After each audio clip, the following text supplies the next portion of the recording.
So, you just finished a game of Mordheim. Maybe you had a pitched battle against a rival warband, and your warriors came out on top and scored a clean victory. Or maybe you suffered a crushing defeat and saw half of your warband taken out of action, and you just wanted to get out of there.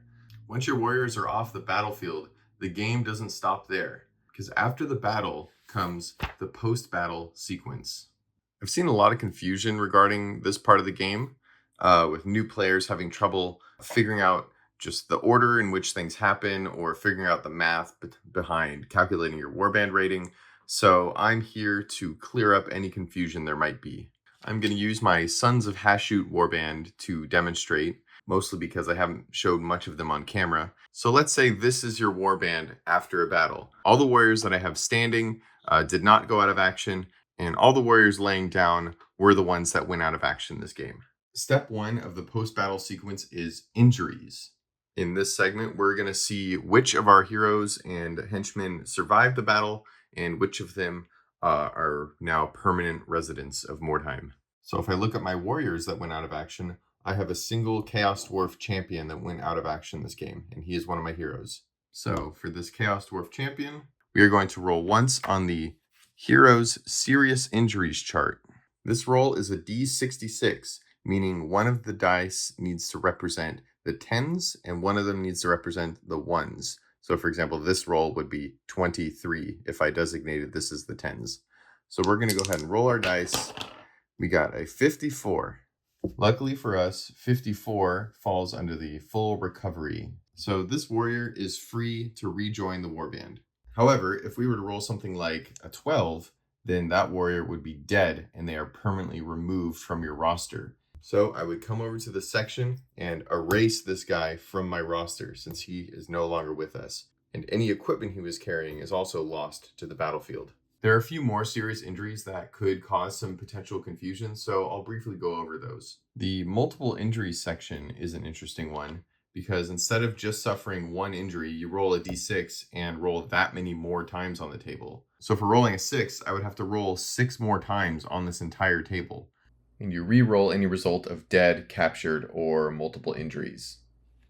So in the example of a 6, I would have to roll 6 more times. So a 34 would mean a hand injury. He'd lose 1 weapon skill. So on his roster, I would change his weapon skill from 5 to 4. Then I'd count down, and I'd got 5 more rolls to do. 41 is a full recovery, so we can skip that one basically. We'll roll again, and you do this until you've rolled all the injuries. During this time, you could roll something which is a house favorite, which is Soul to the Pits, in which you'd fight a pit fighter. This means that you'd interrupt the rest of your injury rolls to completely resolve this Soul to the Pits encounter, and then once that is finished, you would go on to continue making your required injury rolls. Captured is another fun result. Basically, the warband that took out your warrior gets to take that warrior from you and then can ransom them back to you. However, if they're undead, they're allowed to kill them and turn them into a zombie, and possessed can sacrifice them to give their leader an XP. The rest of them, you can offer them back to the warband you took them from in exchange for money or wyrdstone or perhaps equipment, whatever you'd like. We sometimes get to the point where the warband who lost their warrior because he was captured doesn't really have enough money to make it worthwhile for the other player to ransom them back. So for example, if my champion here was taken out by a Skaven warband and now he's being held ransom by them as he's been captured, I might not have any money in my coffers or in my treasury because I spent it all last game or whatever. In this case, the Skaven warband is fully within their right just to sell them off to slavers for D6 times 5 gold crowns. So unless you're able to make it worth their while to give them back to you, they might just do that. However, sometimes in our groups, we have people who don't want to hurt any feelings, so we might ransom them back to the other player for a paltry sum, or we will sometimes make deals where after you've sold your wyrdstone this game, then you can buy back your warrior from me. So while the ransom is technically supposed to be paid at the time of rolling the injury, we will sometimes put it off until the other player has the money to make it worthwhile to get their warrior back. The rest of these are pretty self-explanatory. Just go over them with your group and you'll have no problem getting through them. Henchmen are handled slightly differently. So for each henchman that went out of action, you only roll a single die. And if that die result is a 1 or a 2, that henchman is permanently killed. If you roll a 3 or higher, the henchman fully recovers and re-enters the warband. So in this case, I had 2 hobgoblins go out of action.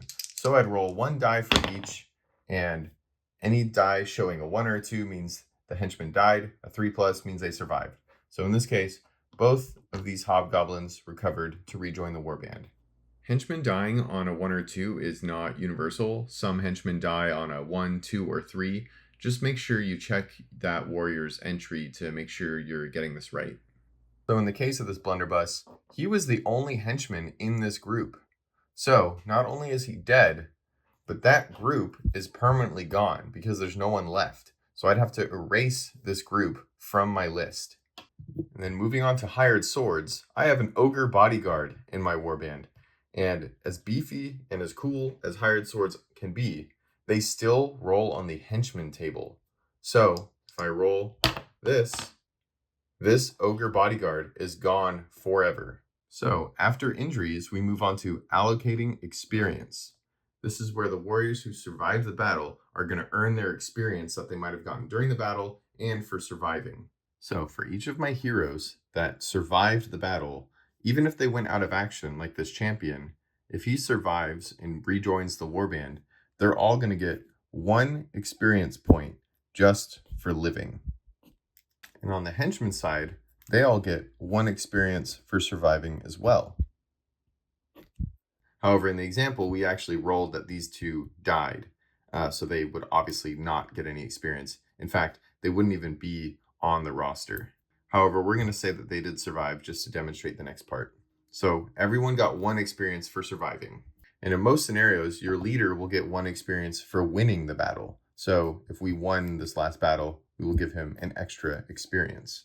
Also, don't forget to keep track of other experience gaining opportunities during the battle, such as taking enemies out of action or finishing the game with wyrdstone in your possession. Just make sure you look at your scenario rules for other ways to gain experience. So after we've given everybody their experience, we're going to roll for any advancements that were gained. Advancements are basically your heroes and henchmen leveling up between games. You'll see on the roster that there are thin boxes and bold boxes. Anytime you hit a bold box, you're going to get an advancement. So my leader in this case will be rolling for an advancement. So if we look at the advance rolls, there's a section for heroes and a section for henchmen. For our leader, we're going to go ahead and roll on the heroes table. And this is just a 2d6 roll, so add the dice together.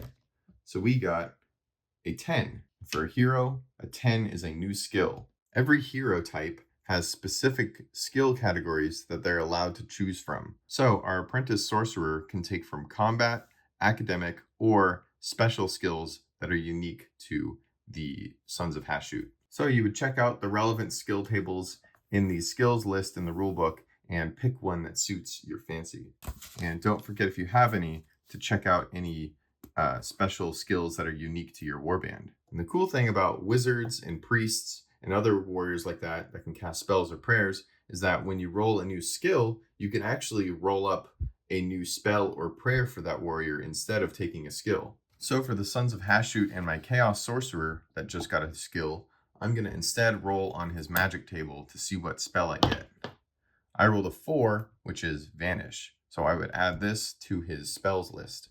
And if you ever roll a spell that you already have, like Fireball for my wizard here, you can choose to either lower the difficulty of the spell by 1 or re-roll and take a different spell. There are other advancements that increase different characteristics, such as weapon skill, ballistic skill, attack, strength. If you ever do roll one of the characteristic increases, just make sure to check out what the maximums are for your specific characters. For example, the Chaos Dwarves max out at something like 6 ballistic skill, 4 strength, etc., etc. If you roll to increase a characteristic that is already at its maximum, then you have to pick the other option. If they're both at their maximum, then you must re-roll. Weapon skill or ballistic skill is an exception, and I'll explain how that works when we get to henchmen. Now let's talk about the henchman side of your roster. When henchmen roll advancements, they roll on a different table. However, the advancement they roll applies to every single henchman in that group. So if my hobgoblins roll a +1 attack, then all 4 of them get +1 attack. So looking at the henchman table, if my hobgoblin group is rolling, I just roll 2d6 and add them together. And I actually got a unique one called Lad's Got Talent at a 10. Now, in the unique case of Chaos Dwarves, hobgoblins cannot get Lad's Got Talent. But let's say that one of my warriors rolled a Lad's Got Talent. This means that the henchman has proved himself worthy in battle and has been promoted to the rank of hero. This is a huge benefit to a lot of warbands who are short on heroes like Chaos Dwarves. The sequence of promoting a henchman to a hero is a little confusing, so I'm going to walk you through it step by step. Step 1 is to reduce that group by 1 because one of their henchmen is no longer a henchman. He's going to be moved to the hero side of the roster. In the case that the henchman that got promoted is the only henchman in that group, then the group is actually erased. So you would erase them from this side. So we're going to reduce our warriors by 1 and then flip ourselves over to the hero side of the roster. You're going to transfer your warrior and all of his stats to the new side of the roster. So he's going to keep all of the same stats that he had, including any characteristic increases he had. He also takes any equipment he had over to this side of the sheet and his experience. And when you're transferring his experience points over to this side, ignore any of the boxes. You don't roll for each box that you tick when you transfer the experience over to the new side. However, this new hero does have a few other benefits. You're going to pick 2 categories of skills that he's able to pick from. Now, these skill categories have to be available to at least one other hero type in your category. So since none of my hero types have speed, I can't give this warrior the ability to take speed skills. However, I could give him something like combat and strength. So we're going to go ahead and note that he's allowed to take combat and strength skills. And guess what? That's not all. This new hero gets to immediately roll on the hero advancement table. So we roll 2d6, and in this case, we rolled an 8, which is going to be a characteristic increase. So we roll again, just 1 die. We got a 6, so he's going to gain +1 leadership. And we know that Chaos Dwarves max out at 10 leadership, and since his leadership is already at 9, we're going to bump it up to the maximum of 10. So that warrior has been accounted for. We're finished with him. We're going to flip back over to the henchman side, and that remaining warrior that's in that henchman group, he's going to get his own henchman increase. So here's that remaining warrior who just saw his buddy get promoted, but he's going to get his own promotion now. So he rolls a 7, which is going to be a choice of either ballistic skill or a weapon skill. And since these warriors like getting in close combat, we're going to bump his weapon skill up by 1. So we go to this side of the sheet again and bump his weapon skill up to 5. Another quick thing to note about henchmen, they can only get each characteristic increase once over the course of their lifetime as long as they are henchmen. So these warriors would never be able to get a weapon skill upgrade again if they roll that. And here's an interesting bit that I should go over before we move on. Don't worry, I'll recap the Lad's Got Talent thing, but I just wanted to talk about this real quick. So when you roll a 6 or 7, which statistically is the most likely result that you roll on the dice, you get a choice of ballistic skill or a weapon skill. So that sounds like if you were to upgrade your weapon skill and then roll this again, you would have to take ballistic skill because your weapon skill has already been upgraded once.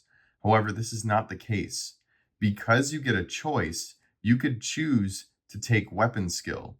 And because your weapon skill is already upgraded, you actually get to roll again on this chart. So you're never shoehorned into giving someone a ballistic skill upgrade if you don't want one. For example, there are henchmen that can't even take ranged weapons, such as flagellants from the Witch Hunter warband. So if they ever got a weapon skill upgrade and then rolled this result again, you can choose weapon skill again, which means you've already upgraded it, which lets you just re-roll the result. So in this case, I got a 4, so I would take initiative. So just keep that in mind. You're never forced to take the one you haven't taken. You can choose the one you've already got, which counts as rolling a stat upgrade that you've already taken, which lets you re-roll on the chart. To quickly recap the Lad's Got Talent, we rolled a Lad's Got Talent on this warrior group, so we'd reduce it by 1, take one of the warriors, transfer his stats, his experience, and his equipment, along with his warrior type, over to the hero side, and maybe give him a name. Then you pick 2 skill categories available to him, and these must be ones that are available to any other warriors in your warband. So if we picked combat and strength for this guy, then you immediately roll a new hero advancement for this brand new hero. And then you roll a new henchman advancement for the group that he came from, if there's any remaining in that group. And then if you roll Lad's Got Talent again, you simply re-roll and pick another one. All right, so I think we're done with the Lad's Got Talent. And I think we're actually done with the experience step as well.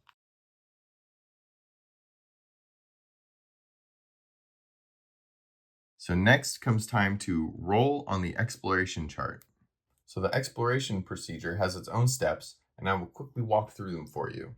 So for each hero you have, including new heroes that you might have just gained, as long as that model didn't go out of action during the battle, you roll 1 die, and you'll add them all together. So in our last battle, this champion went out of action, so we don't get to roll for him.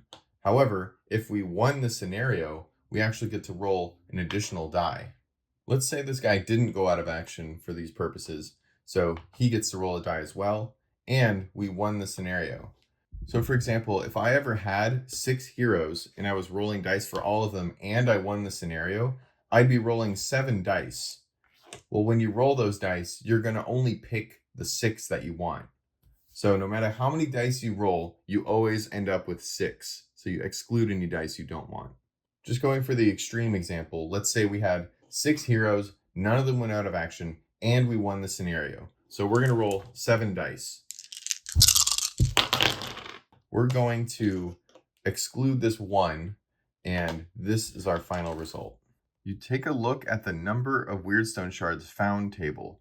You add up the total result. So we rolled a 27. So we're going to go down to 25 to 30. So that means we found 5 shards of wyrdstone. So most rosters have a section here for writing down wyrdstone. So we found 5 shards. Don't scoop up the dice yet because we're not done.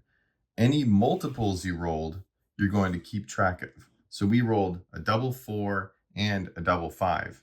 In the case that you rolled multiples of the same amount, you're going to pick the higher of the 2. So we rolled a double 5. This is what we will take. However, if we would have rolled a triple 4, we would take this. These results of multiple matching dice represent unique locations or things that you found in the city while you were searching for wyrdstone. So let's take a look at this triple 4. So flipping to the triples section, we would look at the triple 4 result. We found a Fletcher. There's a little flavor text and then a table we roll on to give us some bonus equipment. So we rolled a 5. So we found a quiver of hunting arrows. So we would add hunting arrows to the equipment section of our warband roster. Now, rolling multiple sets of multiples doesn't mean you get to take all of them. You just take either the most numerous or the highest value multiples that you rolled. Now, when you initially roll your dice and pick your top 6, you may have some effects that let you increase or decrease 1 die by a value of 1. This is only going to apply if you have an effect that lets you change the dice, but you would do it immediately after rolling and before you add them all together. So after exploration and gaining your wyrdstone and checking out any unique locations you discovered, you would come to the selling wyrdstone step. In the case that we had 5 wyrdstone shards, and let's say we have 10 warriors in our warband, we would look down to this section here. So we're allowed to sell all 5 of our shards for 80 gold crowns. That's not each, that's all of them. And you can't piecemeal them out. So you can't sell 1 shard for 45 and then sell another shard for 45. You have to sell them in a lump together. So if I want to sell all 5, I could sell for 80, or if I get a better deal from maybe holding on to 1 for next game, I could sell 4 for 65. In this case, I think I would sell all 5. However, if you look at this part here, let's say I only found 4 shards and I have 10 warriors, those would sell for 65, whereas only selling 3 of them would be 60. So I might decide to hold on to one and only sell 3, which would bring my gold up to 60. So it's up to you how to work this. Just remember, you have to sell all the shards at once. You can't sell 3 and then do some buy some equipment and then sell 3 more. They have to all be sold at the same time. Now let's take a look at hiring new warriors. So remember, if your leader is dead, as in he died in the last battle, you can never hire a new leader. You'd have to promote one of your warriors to leader. So in our case, this warrior that got promoted from a henchman, he actually has the highest leadership. So this guy would be my new leader. So I would actually give him the leader trait had my wizard been dead.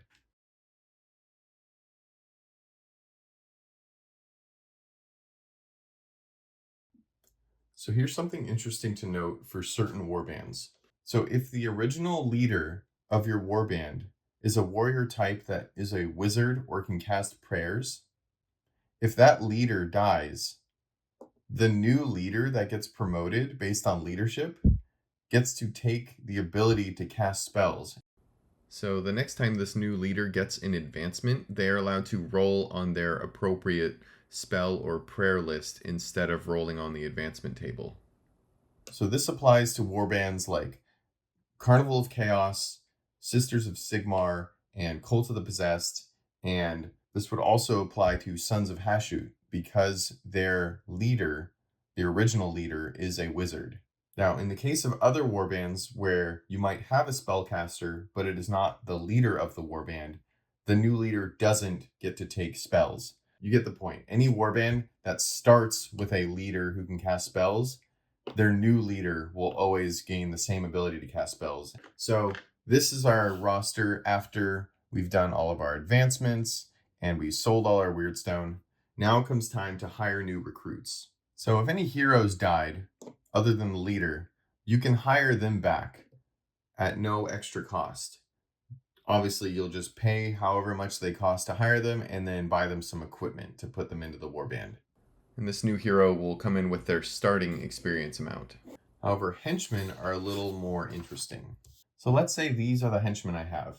I've got 2 hobgoblins in a group, I've got 1 warrior in his own group, and I've got 1 blunderbuss chaos dwarf in his own group.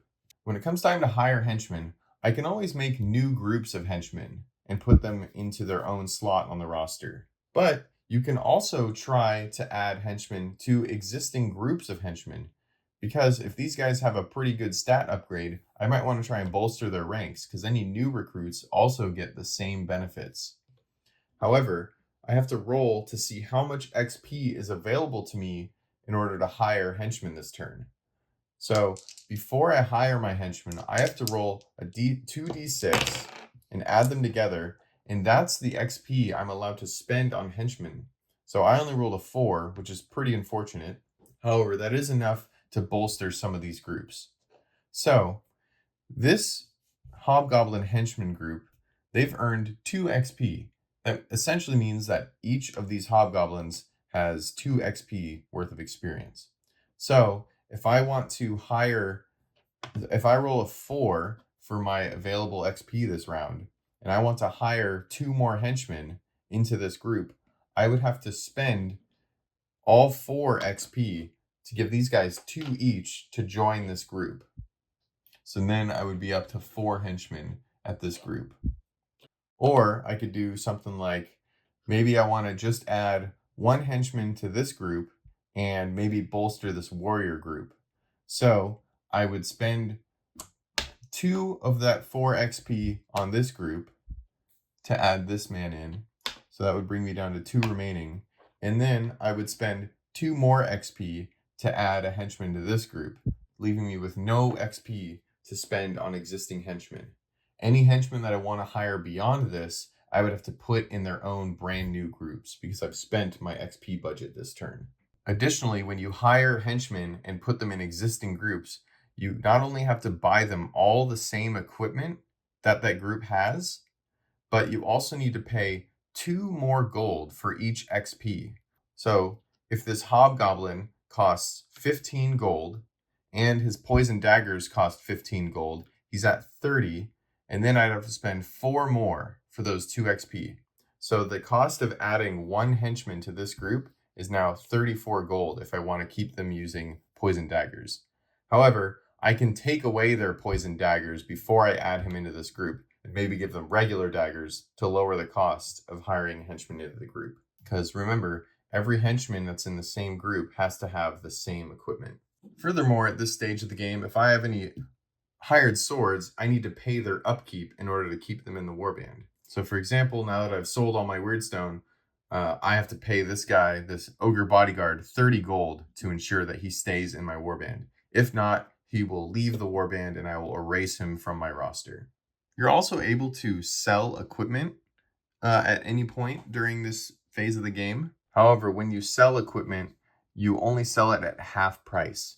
And we always round down when we're selling equipment and round up if we're buying anything at half price. Basically, anything that benefits the house over the warband is how we round the numbers. That's the fairest way we've been doing it. Or just be consistent and say we're all going to round down or we're all going to round up. Also, whenever you're buying equipment after initial warband creation, you buy from the price chart in the rulebook. So certain items that might be common to your warband during warband creation might be a little more rare if you're buying it after the first round. So you might have to make a rarity check to see if you can buy it. Let's say I'm trying to buy an Ithelmar weapon for one of my dwarves. Well, for each hero that did not go out of action, so let's say I only had 3 heroes that did not go out of action last game, I can choose to have them look for 1 rare item on the price chart. So I'm going to send, let's say I'm going to send my champion here to look for an Ithelmar weapon. So I would roll, and I only rolled a 5, and the rarity is 9. That's the number I need to meet to find the weapon. So, all right, he didn't find one. Let's send this champion to look for an Ithelmar weapon.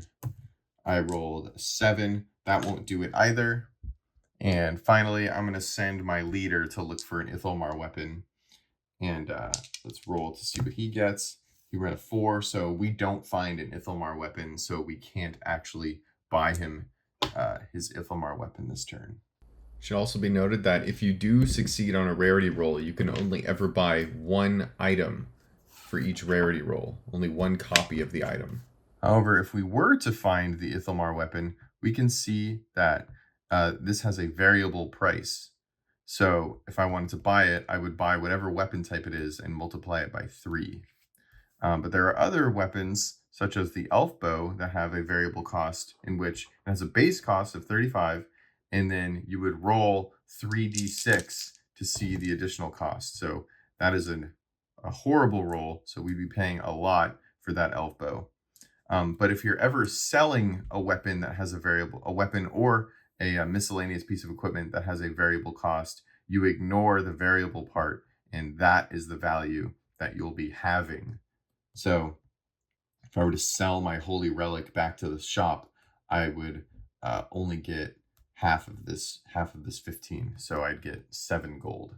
Already talked about paying the upkeep cost of hired swords to keep them in the warband, but this is also the time when you would purchase any hired swords to join your warband. You can only ever have 1 of any hired sword, so no stacking ogres, unfortunately. And then you also have Dramatis Personae.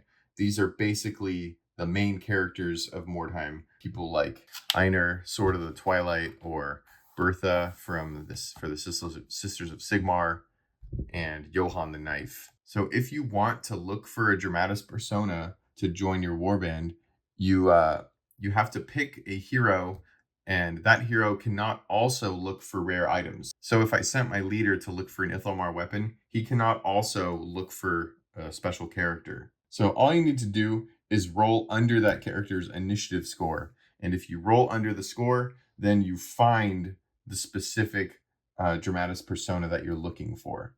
And then each one has a higher fee and then certain upkeep costs or conditions. So I'm re-recording this part because I was actually very wrong. But in this section, I was talking about when you're able to fire warriors. And basically, if you ever get Lad's Got Talent and you have 6 heroes, you're not allowed to take Lad's Got Talent. You have to re-roll because 6 is the maximum you have. So the only time you're allowed to willingly fire warriors from your warband is after you've done the experience, after you've done injuries, experience, and exploration, and once you're into the income section where you're selling wyrdstone and buying equipment and such, that is when you're able to strip a warrior of his equipment and fire him from the warband if you'd like. So we're nearly done. We've gone through all the steps. We rolled for injury, we rolled for advancements, we went exploring and got our wyrdstone. We sold that wyrdstone, and we managed our warband by hiring new henchmen, spending experience to put those henchmen in groups, and kitting out new guys for the warband. So now it comes time to calculate your new warband rating. So some of these rosters have a pretty good chart here, a pretty good section for keeping track of your warband rating. So first, you're going to add up all the experience of your heroes. So we will say that our heroes have 60 experience among all of them. Then on the back, you're going to add up all the henchman experience. And remember that if, let's say this hobgoblin group has 4 henchmen in it now, if they've earned 2 XP, then the whole group has 8 experience because you multiply the XP times the number of warriors in the group. So let's say we added up all of our henchmen experience and found that we have 17 experience. Next, you're going to take the number of members in the warband and put that number in here, and you're going to multiply it by 5. This can get a little confusing though, because there's a special rule for large creatures. Any warrior that has the large status, such as the Chaos Centaur for the Sons of Hashut, or maybe a Rat Ogre for the Skaven, that warrior doesn't count for 5, that counts as 20. You're going to put all of the normal sized warriors in this group. And so let's say we have 10 normal sized warriors and 1 large warrior. So this would be 50 and this would be 20. Then any hired swords, you would put that here. So hired swords add 1 for each experience they have, plus a flat rate based on what hired sword it is. So in this case, we have our Ogre Bodyguard, who increases our warband rating by 25, and we'll say he has 1 XP, so we're going to put 26. And then, of course, any Dramatis Persona you have will add their rating as well, but they don't gain experience or anything like that. So we're going to add all these numbers up and come up with our rating. So in the case of our Huns of Hashut, we have a rating of 163. Also, keep in mind that this large creatures thing doesn't apply to hired swords, or they have their own flat amount they apply to the warband. So ignore large creatures for hired swords, but any other warband members that are large and part of your actual available warriors, they're going to add 20 instead of 5. This is kind of a hard way to think about it. I would have preferred if they counted as normal members, but then for each large one, you just added 15 because the math would stay the same. So now with our new warband rating, our warriors paid for and equipment purchased and henchman groups bolstered, we're now ready to enter the next game of Mordheim and do it all again the next day. I know the post-battle sequence can seem like a lot and there are a lot of steps, but once you've done it 1 or 2 times, it actually goes by pretty quick and it can soon become the most fun part of the game, honestly. Now, there are decisions to be made during the battles of who to engage and where to start the fighting and where to move your warriors around and who goes for objectives while who stays and defends those people. But it's during the post game where I think the most stories are told. You might have had that champion that took out, 4 Skaven and then got swarmed and taken out. And he earns the injury, bitter enmity, so he gets hatred towards all Skaven. And there's a really cool story to be told in there. And these things will just happen over and over as you play through a warband and add new warriors and watch your favorite heroes get killed off, and the rest of the warband continues on, and despite the odds, they rise up and start laying waste to their enemies.